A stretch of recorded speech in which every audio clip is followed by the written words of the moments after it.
Afin d'expliquer cette technologie du Reversing Assistant, je vais donc tout simplement décrire ce que je vais faire pour faire cette démonstration. Donc je vais aller suivre un parcours assez compliqué et tortueux, où je vais prendre des voies relativement serrées, aller me garer entre un pylône et une voiture là aussi assez serrée, pour simuler l'arrivée dans une impasse.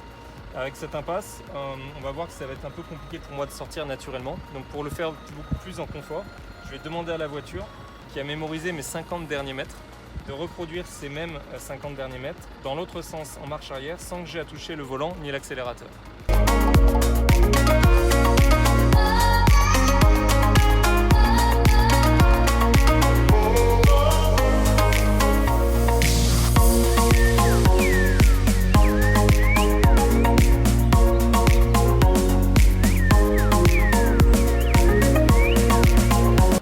C'est vraiment une technologie intéressante parce qu'on est tous confrontés parfois à prendre la mauvaise route, à vouloir faire demi-tour, à se rendre compte que c'était un peu plus compliqué que prévu. Et donc on est vraiment sur une technologie qui va simplifier la vie des utilisateurs et qui est absolument unique sur le segment de la série 1.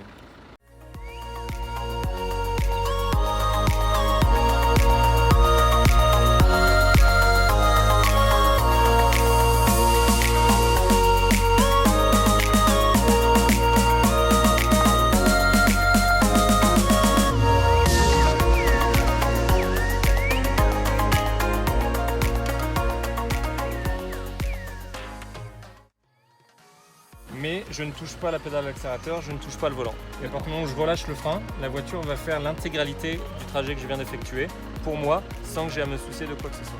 D'accord.